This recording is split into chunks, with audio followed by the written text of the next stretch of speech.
Hello, Progressive Party. I'm Ajak. I'm the Chief of Staff and Secretary of the Board here at the Progressive Party, and I am so excited to welcome you all to the We the People rally. We're all here for Sydney, and we're going to be able to hear from Sydney, and we're going to be able to hear from some other great people. I don't want to take too much of your time, but there are a few things that I want to put out there. So you can think about them, you can put them forward, and we can all work on this together. The first thing that I want to encourage you to do, if you haven't already, is share this rally with other people. You can share the link, progressforus.org, the same place where you came in, and you can also share the link directly to the YouTube channel. Something else that you can, that's a lot of words. Something else that you can think about is becoming a party member if you haven't already. Right now, if you're eligible to vote in the United States, you're eligible to become a party member, and you don't have to drop your membership from any other parties to join us. You can also find a link for that at progressforus.org. Are you all excited? Can I see it in the chat? Are you all excited? It is Colorado.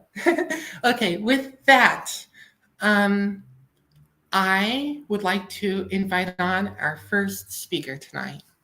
Our first speaker is a longtime member of the Progressive Party and someone who has contributed a lot to this cause. And I think that you all are going to be very excited to listen to her. I'd like to welcome onto the stage Hazel Vice. Thank you, Jack.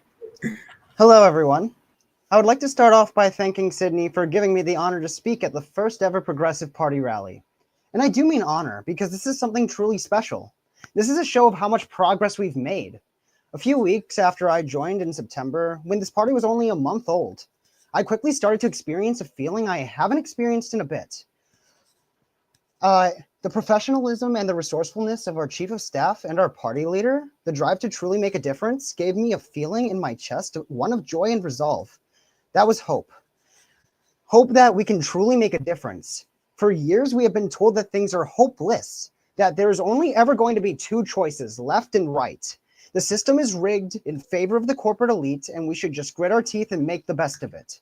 But this rally right here is proof that the people are done with that lie. We will not play their game anymore. We will not choose to go left or right, because now is the time to move forward. Now, this may come as a shock to you, but this will not be easy. We've got a lot of work to do to create a strong base of support to shake the government. On top of the fact our enemies have a plethora of tactics to ensure a party like this does not rise. I personally wasn't aware of this until a lot of Instagram comments told me so. But I'll tell you what, I've worked as an electrician. The site always started out as a dust bowl. There may be a structure resembling a building, but there wouldn't really be walls. There would be areas between these structures that would be just mud and plants. As the weeks go by, I would be in awe as I walked by a fully lit hallway that was once mud in the outdoors. We as a party are at that moment in the mud. We have the plans. Now we must strive to put in the work. The beginning of this year has been bleak, it's true. We've witnessed the richest man in America cozy up to the president's side while the representatives in Congress enact silly laws concerning, quote, national security. Taking away a social media app, if they really cared about security, wouldn't you think they'd strive to protect the privacy of American internet users from all companies, both foreign and domestic? The rich oligarchs become so out of control to the point of showing their own flaws. It's okay if they take your private information from you if it makes them rich, but not if other people do it, though. And our representatives seem to agree. Billions of dollars seem to be a compelling argument to them, but it's not so compelling to us. They argue over if trans people need medical procedures whilst making healthcare unaffordable and inaccessible to everyone, just to appease the will of the executives. Even immigration is a concern until your rich friends say that H-1B visas are good, actually. And whilst I do agree that visas are good, it's important to note that these visas were only defended because it serves the rich. Funny how that works, right? Ultimately, though, this is just another distraction because no real solution is truly provided. The people in power will bluster with sham amendment proposals and executive orders that are unenforceable or silly inquiries that only work to create fear and drain our hope and distract us. We will not be distracted. As an electrician, I worked through wind and rain and snow and heat, and this is how the Progressive Party will work too. We will not lose hope. In 2026, the Progressive Party will begin running candidates in local elections, candidates who are truly there for their people. And not only that, I know this party is full of people who are willing to enact change, not just by running for office, but for opening up their minds and not allowing themselves to be divided by needless distractions. We must stay true to ourselves, but we also must remember there are problems that need to be solved. I've never been prouder to be called a member of a movement, especially when I know that movement does not care whether the answer falls under a political ideology. Rather, if that answer falls under basic humanity and rational discussion. As we move on in the years, we must remember our goals, and more importantly, that our goal is achievable. Not just because of Sydney, though her leadership has proved vital, but the wood that starts the fire will eventually become ash. It takes many logs over time to keep the flames of democracy burning. If we truly want change, then each and every one of us needs to act. No longer can anyone stand to the side. We will need people to volunteer, help with initiatives to raise money when the party asks, spread the word to your friends, and more importantly, vote. And vote for yourself. Remember, these are your civil servants. You do not serve them your vote. You do not serve them your vote. They serve you for your vote. And so I urge every single person who hears this, allow us to serve you and stop letting yourselves serve these clowns in government. And now I must go. But before that, I have the pleasure of introducing our guest speaker, a strong, brilliant woman who used to be a communications director for a Democratic mayor. She has since been fired because of her TikTok videos promoting progressive policies out of fear this might upset the Republican establishment in Indiana. The bravest thing one can do is never back down on their beliefs. That is something that is rare these days in politics, which is why I'm proud to say, without further ado, here is Karin Robinson.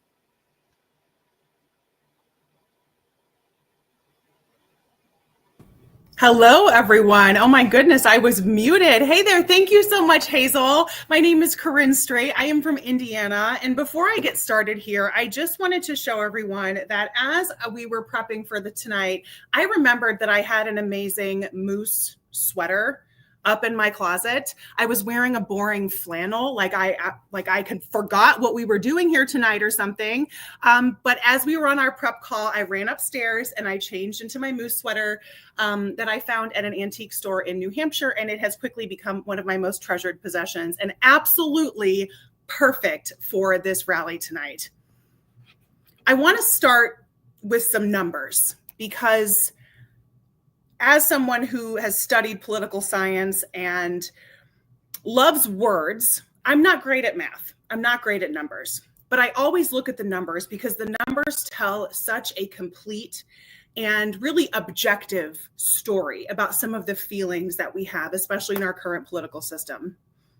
A child born in the US in the 1940s had a 90% chance of earning more money than their parents throughout their lifetime.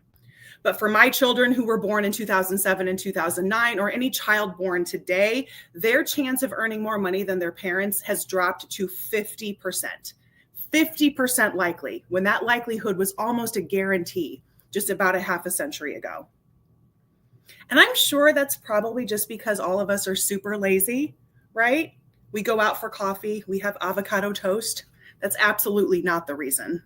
A few more numbers that I want you to chew on. In the 1970s, the average household paid 3% of their annual income for healthcare. Today, we pay 18%. In the 1970s, the average household paid 15% of their annual income for housing. Today, we pay 40%. All of these numbers are startling, and they are numbers that I bring up over and over and over again in conversations because the reality is, in this political environment, what we've been seeing for the last really couple of decades now is a lot of anger, a lot of resentment, and this feeling that our money is not going as far as it did for our parents or our grandparents. And there's a very simple answer why we see these stark differences in our household spending today versus the 1970s. And that is because profit has been prioritized over people. We've really seen this in the last 40 or 50 years. Anytime you have a conversation with someone and they're upset about politics or finances or something, bring up those numbers. I want you to write those down. That inequality, that unfairness, that feeling is deeply, deeply unsettling. And that feeling that our money's not going as far as it used to, that we are earning less than our parents and our grandparents, is not just a feeling. We can see that in the numbers. And there are so many things that are feeling more and more out of reach to us today. High quality of life, a decent retirement, things that everyone just grew up expecting, that people born today and living today no longer expect. That feels elusive, but we can get that back. I promise we can get that back. We have this feeling that this dream has been taken away from us, that the American dream that we've been promised has been taken away from us, because honestly, we've been lied to. We've been bamboozled. We've been hoodwinked. And there are so many fun words to describe what has happened to us, but the reality that we are living in is not fun. What has happened to the American people over the last several decades is not a fun place to be living in. I was born during Ronald Reagan's first term. So my entire life has been built around corporate deregulation and trickle-down economics. Two things that we knew, the numbers told us, were not working to increase the quality of life of the regular person in America. We knew those approaches were not working by the mid-1990s. And yet, because those approaches, because deregulation were making people and corporations so much money, our politicians doubled down on the failed policies of deregulation and trickle-down economics. None of those tactics worked for the 98 or 99% of us that are the working class, the working people, the regular folks. We still hear that trickle-down economics nonsense today. Indiana's governor just gave his first State of the State speech last week, and he was still using trickle-down economics terminology. And of course, I was yelling at my screen while he was talking. I don't think that he heard me, but that is how entrenched it is in the mind of people, especially those who are worth a lot of money, like Indiana's governor. He's a very, very wealthy man. So of course, in his mind, trickle-down economics worked. We have watched as the word freedom has stopped meaning freedom for the regular American person, freedom for the 99% of us, freedom for us to have a high quality of life, have reliable and quality healthcare, have reliable and quality education, clean air, clean water. That word freedom has been taken away, and it has been redefined to mean freedom from accountability and freedom from regulations for corporations and for wealthy people. They are free from those things because it just keeps growing their bank account.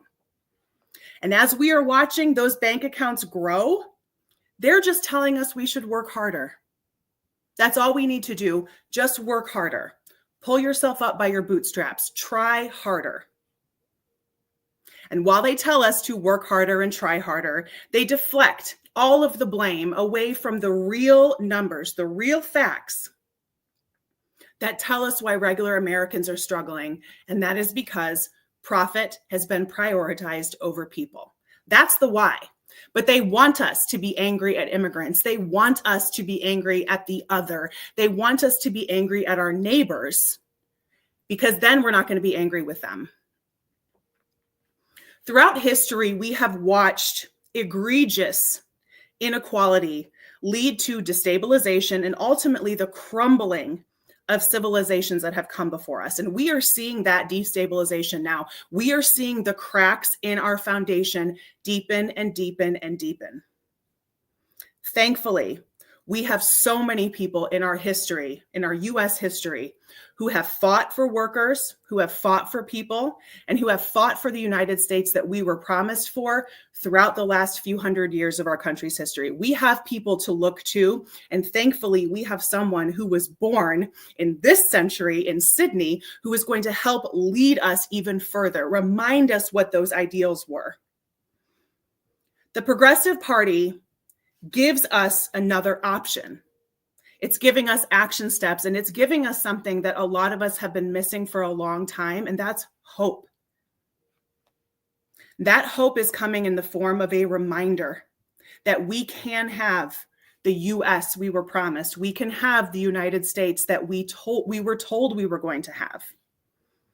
The values of the Progressive Party is what will give my children and their peers something to strive for. What we do in the next couple of years is going to shape the next generation. It is going to tell the next generation of Americans if this is our reality and we should give up, or if we should fight for something better. The values of the Progressive Party are a confirmation that the US we were promised is something worth fighting for. We can't just accept where we are now. I hope you will join that fight. Join the Progressive Party. And I have a couple of reasons. I've given you some reasons before, but one, moose are amazing creatures. Number two, your future, your country is absolutely worth fighting for. And the biggest reason is that regardless of left or right, regardless of the D or the R or the red or the blue, 99% of us are in this same fight together. And when you think of those numbers, when you think of 99% of us, there's nothing that we can't do if we unite in that effort. And if we believe that our enemy is not, in fact, our neighbor, our enemy is not our public school system, our enemy is not the immigrant. The person who's trying to take our country away from us is the wealthy class. That is why you should join the Progressive Party. I am beyond ecstatic to be I think the oldest speaker tonight. That's pretty exciting for me. That's why I had to wear my very professional looking cardigan. I'm not only excited about that because I'm a parent, of course, but also because I am in awe of the younger generation. I am in awe of people that are much, much younger than me that I am learning so much from and that I am excited to unite with. The younger folks that are speaking tonight and that are in our country right now, the younger voters, they are our future of our country and our party. We need them. And so speaking of being an elder, I am very much thrilled to introduce another speaker, another young person that is going to light a fire under you, Daniel Carter. He's on the board of directors of the Progressive Party. He's the treasurer of the party, which I can't wrap my mind around that. So good for you, Daniel. Way to be good with money. He's a mechanical and project engineer, which totally makes sense that he is the treasurer and somebody that's good with money. We need that kind of analytical mind. So his solutions to this party and his approaches are very pragmatic. And he's passionate about bringing transformative change through the Progressive Party. And he puts his words into actions. He is absolutely walking the walk. And he is pro-union. And he walked with the picketers, the Starbucks workers, when they were on strike in his hometown. So without further ado, thank you so much for being here. I'm excited to introduce Daniel Carter. Thank you, Karin. Good evening, everyone. How's everyone in the chat doing today? I'm here today to share with you a personal journey, a journey of hope, disillusionment, and inspiration. Over the years, like many of us, I've watched the political landscape shift and change, often seeing us heading in the wrong direction. But today, I stand before you with renewed hope, thanks to the Progressive Party, its ideals, and the wonderful people that make up that party. Years ago, I was deeply committed to the Democratic Party. I believed in its vision, its promise of equality and progress. Over time, doubt of that vision had grown inside me. When Biden stepped down, I had excitement for what the future may hold. But when Kamala Harris was chosen, quickly that hope was dashed, and with it, my hope for this country. For many, her selection was seen as a breakthrough, a symbol of diversity and breaking barriers. But for me, it marked the beginning of a troubling realization. As her campaign unfolded, I saw the same familiar patterns that I had hoped we had moved past. Corporate influence, compromise over values, and a lack of bold action on the issues that matter most to the strong and resilient American people. I watched as the Democratic Party failed to articulate a vision that would truly address the needs of everyday working class people. It became increasingly clear to me that the party was more focused on maintaining the status quo than on creating the transformative change we desperately need. I won't lie, it was devastating. I had lost hope, feeling as though the very institution I had trusted to bring about meaningful change had abandoned its promise. I began to feel like the future we all deserve, a future of environmental justice, economic equality, and social reform, was slipping farther and farther out of reach. I saw the same cycles of political gamemanship and empty promises that have plagued our government and politics for far too long. Above all, I felt lost and powerless to take on the billion-dollar political industry that treats us all like pawns. As a result, I had lost hope for our country. But just when I thought all hope was lost, I found something that reignited that spark of hope: the Progressive Party. The Progressive Party, with its unwavering commitment to social, economic, and environmental justice, inspired me in a new way that I have never felt before. It is a movement that isn't about compromising for the sake of political convenience. It is about pushing for bold, transformative, and achievable change to help the everyday American people. It is about a vision that prioritizes the people, not corporate interests or powerful elites. The Progressive Party is a beacon of hope because it embodies the values we need to move forward as a nation.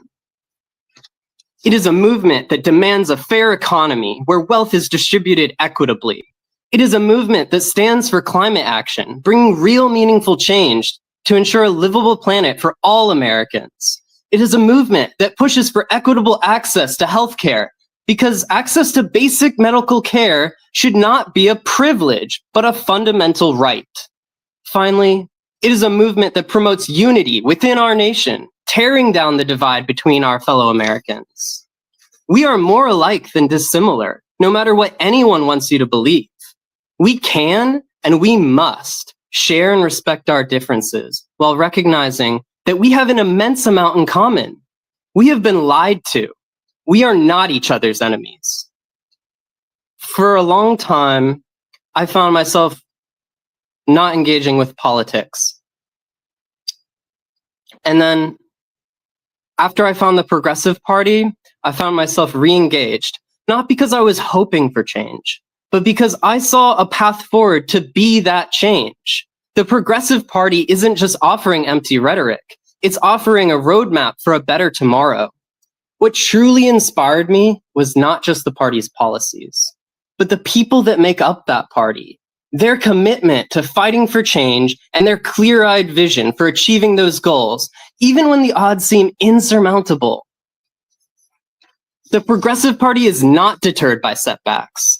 It is driven by a vision of a better future, one where people can come before profits and the American people have an equal opportunity to thrive.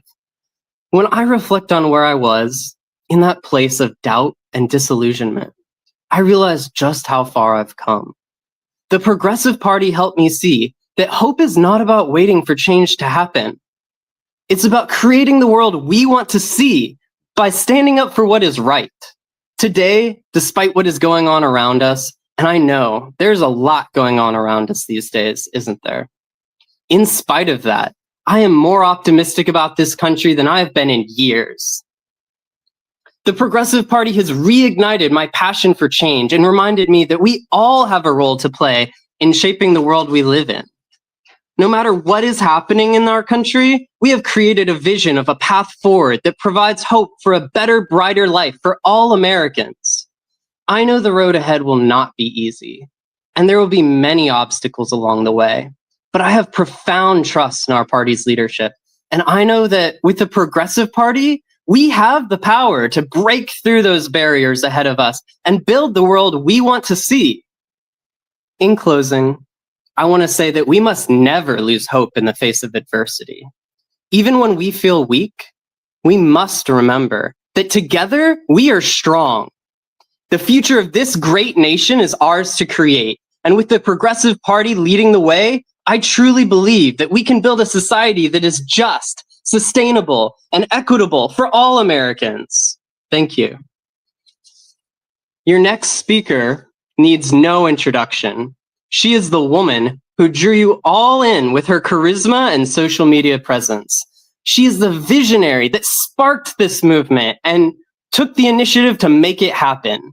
Through her powerful ideals, unwavering commitment, and bold action, she has drawn us all together, inspired change, and captured hearts across the nation. Everyone, get ready, because your next speaker tonight is Sydney Satellino. Thank you. My fellow party members, supporters of the Progressive Party throughout the world, and the people of the United States of America, our rights, our freedoms, our way of living, our economic security, and so much more are at the whims of two separate groups, keeping us all in chains. One group, the Republicans, overly threatens groups of people they deem the other while painting themselves as economic saviors for the ones they don't. While the other group, the Democrats, who promise that they are allies, claim they will be a fierce defender of the rights of everyone, but in all actuality, they use human rights as a fundraising strategy instead of actually protecting them. They like the publicity being called defenders of freedom by the media, but they aren't defending our freedoms. They're keeping the people in chains, making them believe that they have to vote for the lesser of two evils. A mirage. False promises year after year, election cycle after election cycle, claiming that elitist, corporate-backed party is going to be the savior of America. Both parties, to be quite frank, have their own ways of claiming that it'll make things better. For example, we have the ridiculous claims of grocery prices going down from the Republicans when they refuse to take the actions necessary to protect the working class. Yet they only cave to the rich, and prices are getting higher. We also have the ridiculous claims from the Democrats that if they are going to be elected, they're going to wave their magic wands and save our country, save our economy, end racism, end homophobia, transphobia, and make the country a utopia. Neither of those visions are true. They are just illusions to perpetuate the system, to make us feel like we have a choice. That the Democrats and the Republicans care about the 99%, that they care about the people who have to vote for them, but they don't care about us. They care about our votes. That's why they spend so much time trying to buy them from us and lie to us that they do care once every election. Because without our votes, their power would be all but gone. Without our votes, they wouldn't be able to be reelected to endless terms in Congress, with some of our so-called representatives being in there longer than college students have been alive. Our Congress is practically a nursing home, and people wonder why that is. But the truth is, there's only one group in all of the United States of America that people of both parties care about, while leaving the rest to fend for themselves. Rich people, billionaires, corporate CEOs. Thanks to the loyalty that our government has to the rich and powerful, the working class of the United States of America is not free. The people of this nation are taught to believe that we live in the land of the free and have liberty and justice for all, but that is far from the truth. We are not in the land of the free. We do not have liberty, and we do not have justice. Our government is not from the people, since representatives that we pick aren't running the show. The representatives that are bought for and paid for by corporations and ginormous special interest groups are calling all the shots in the United States of America. The United States of America is the richest, most powerful country in the world, but the people of the United States aren't sharing in that wealth. The big grocery chains and food suppliers have been using a pandemic that happened 5 years ago, as well as constant corporate mega mergers, to gouge up the prices for essential needs like food and water. The minimum wage is now worth 2/3 of what it was in 2009, when the current minimum wage was enacted, and the government has admitted to not wanting to raise it or improve conditions for workers. People are graduating college with high debt and struggle to find jobs because they don't have a silver spoon in their mouth.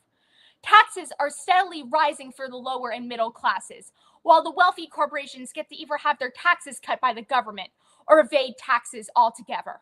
Our small businesses have to fight tooth and nail to compete with mega corporations that would do anything to ensure that their market share is higher and that they buy out all their competition to ensure that a small business won't make as much money as they rightfully deserve. Anyone who isn't a straight, cisgender, rich Christian white man is seeing rights that they fought for decades ago now being at risk of being rolled back. We have to fight the same fights for progress their grandparents had to fight for in the 70s. Drug costs are rising.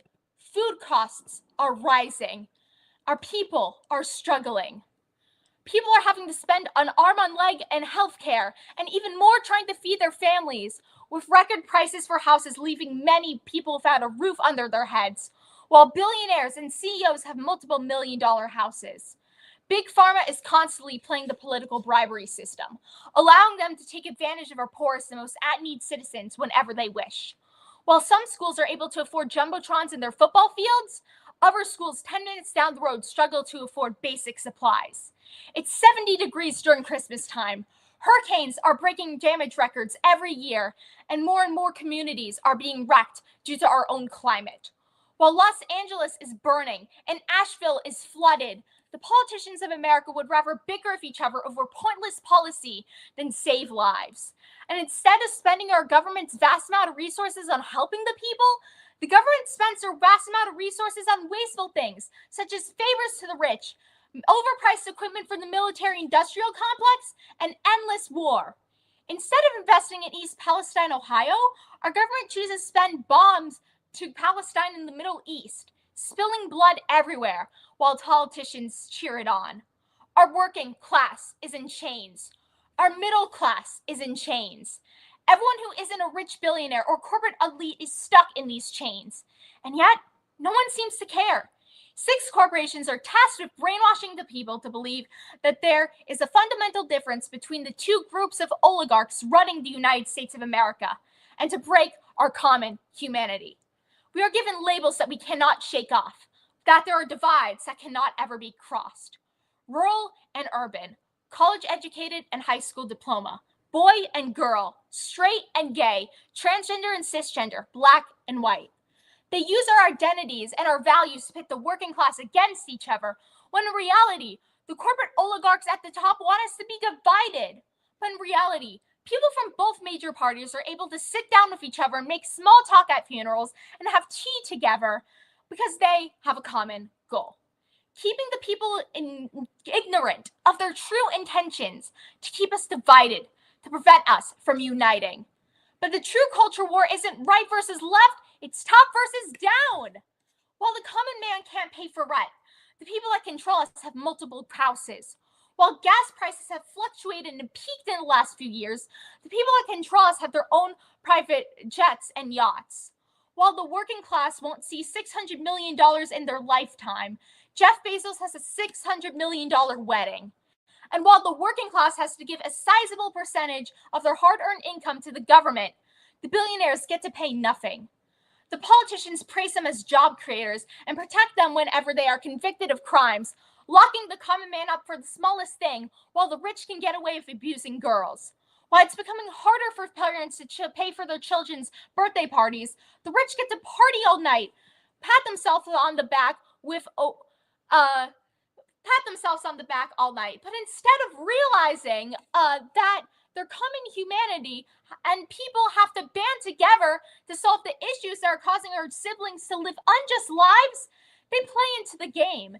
They have their cable news playing in the background, hypnotizing them to think that their neighbors are sinners and racists and terrible people, while they idolize billionaires and believe that they're better than their neighbors, that they too can become a billionaire.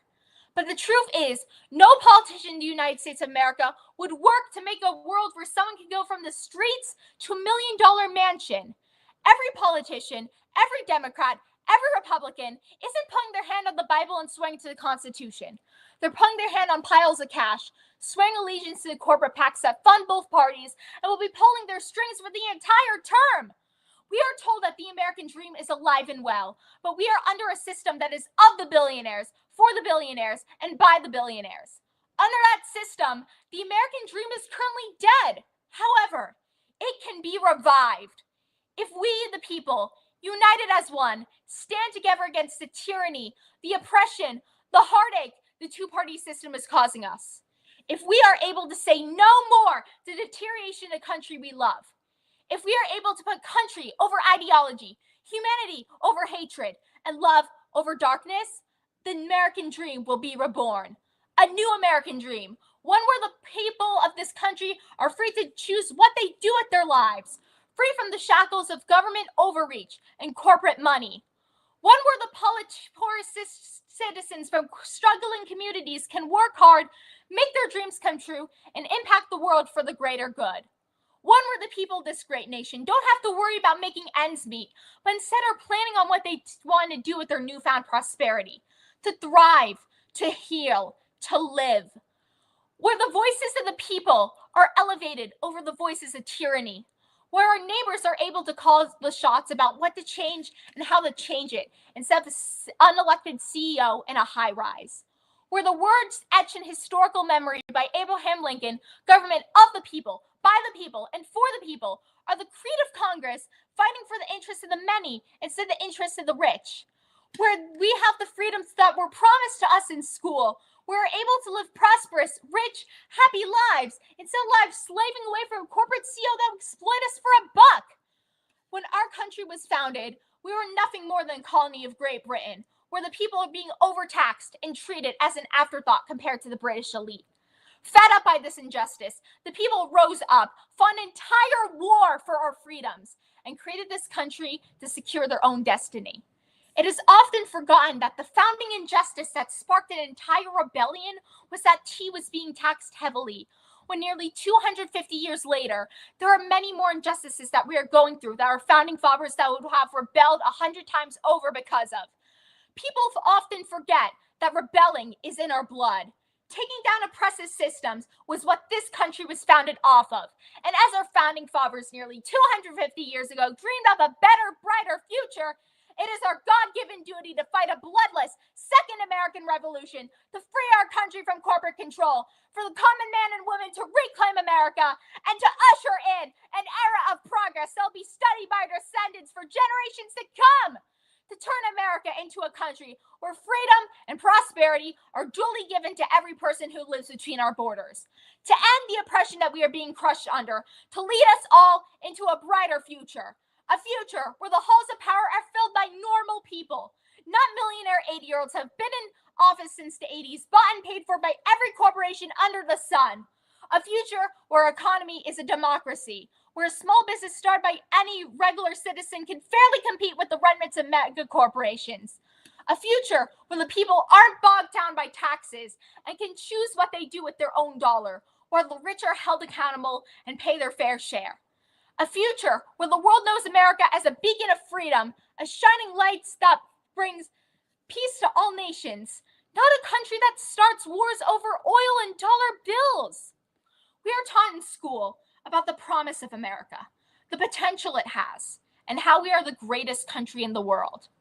While we have a long way to go until our full potential is reached, the movement to bring this future to light has begun. Since its founding mere months ago, the Progressive Party has already united so many people who feel the same way about our nation. We believe that change is necessary, and we need to create a world where the common man and women have full supremacy over the United States of America. We aren't just a political party, we are a revolution. A fighting movement to secure freedom over the billionaires and corporations and two-party duopolists. We are in the third party deemed to rise and fall, coming into public view for a little bit and immediately vanishing afterward. We aren't a third party that will only show up for presidential elections, ignoring all the other, smaller elections that matter just as much as, if not more than, the presidency. State legislative elections that govern each and every state.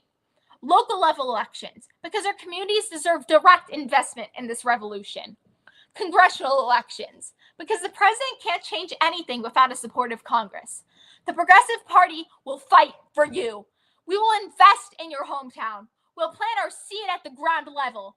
And as we run our candidates in state and local elections, we will make the changes we've been seeking for years, even decades, come to fruition. We will not be satisfied with winning a certain percentage of the vote. We will run our candidates to win. And if we fight to make them win, we will. Then, buoyed by our success in 2026, we'll expand in 2028, and then expand even more in 2030 from the momentum 2028 brings us, and keep fighting on and on and on until 2040, when I am old enough to run for president of the United States. That year, we will fight our biggest uphill battle, the hardest fought campaign ever for the presidency, for a representative of the people to make it to the White House. With the billionaires all donating so much money in last year's elections, that number will only grow in the next 15 years. And I am under no illusion that I will magically become president without hard work and a bit of luck. But mark my words, if we fight hard enough, if enough people break the chains of the two-party system, if we get enough people to believe in our cause, then we will win in 2040. We will secure full control of the government and would be able to hold America up to the promise it was founded on. But this will not be possible without your support. If we are to win, then America must learn to not vote in fear of the opposition, but in the hope that a better future is possible. I do know that the two-party system, the Democrats in particular, are going to try to make people fear the other side, to try to make people think that a vote for the Progressive Party is a vote for the Republican Party. They love to make people feel that any vote against a duopoly is a wasted vote, one that will bring about fascism and tyranny. And trust me, I know they are going to use every dirty trick in the book to try to bring the Progressive Party down. We know our government has no qualms about using dirty tricks to retain its power. We should expect no different in this fight. But those tricks will not work if enough people recognize that they are tricks, stop falling for the duopoly's propaganda, and use their vote to change America for the better. And once you're free, you can fight. You can fight for the future you truly want. You can fight to change America for the better. And you can fight for a future where the Progressive Party prevails and a new dawn of freedom and liberty come to light, shedding the status quo and changing our country from corporate greed to human need. I will be the first to admit, though, I once thought I couldn't do this.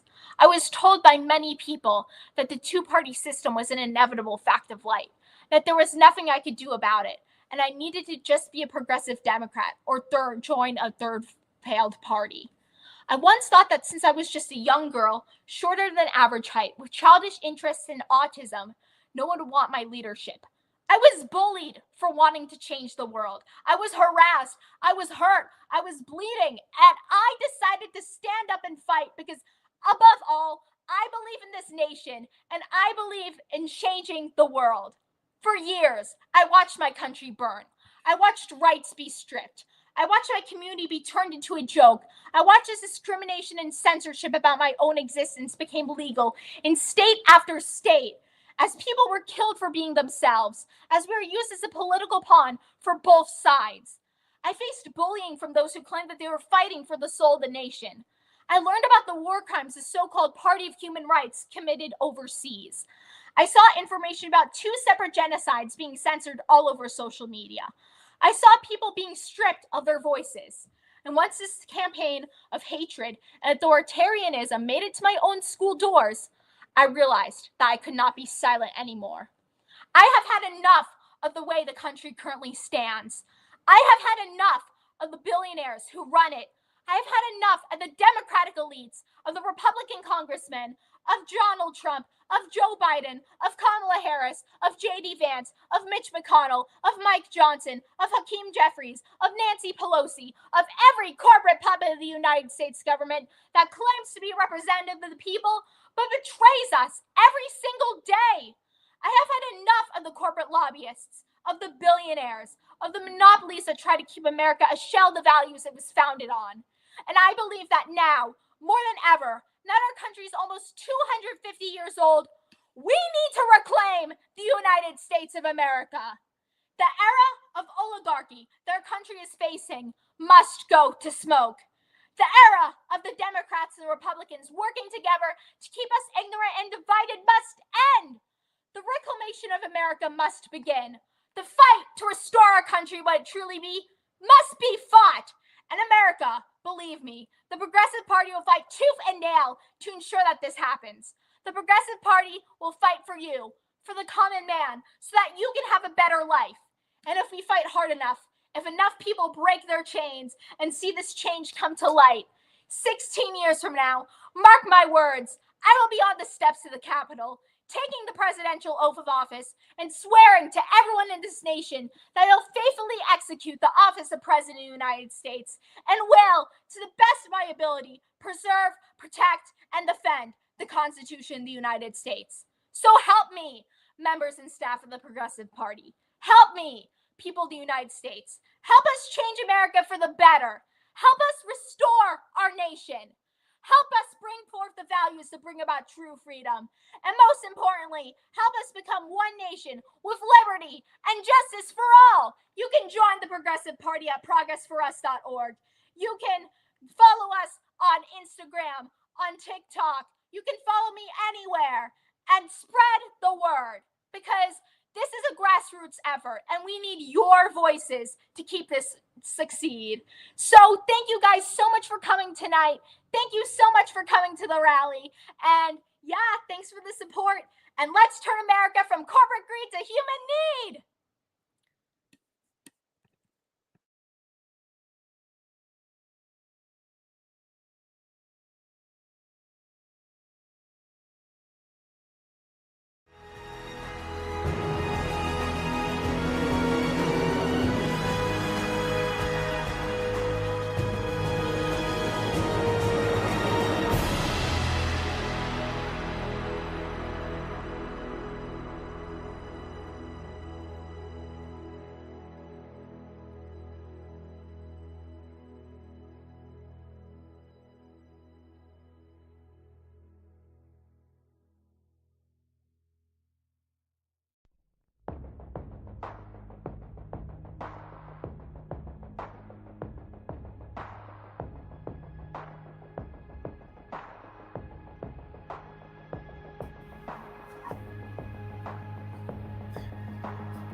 Thank you all for joining us. The rally is done for the night. You can find a link to join the party on our website at progressforus.org. Share the website, share the social media. There's so many different ways that you can get involved and that you can help us move forward. Thank you all for coming. This is going to stay open for just a little bit. But we really appreciate you for being here, and together we shall persevere, and together we shall move forward, and together we shall build a future that is much greater than anything that we can imagine at the moment. If you go onto our website, you can also see that we have our board meeting link available.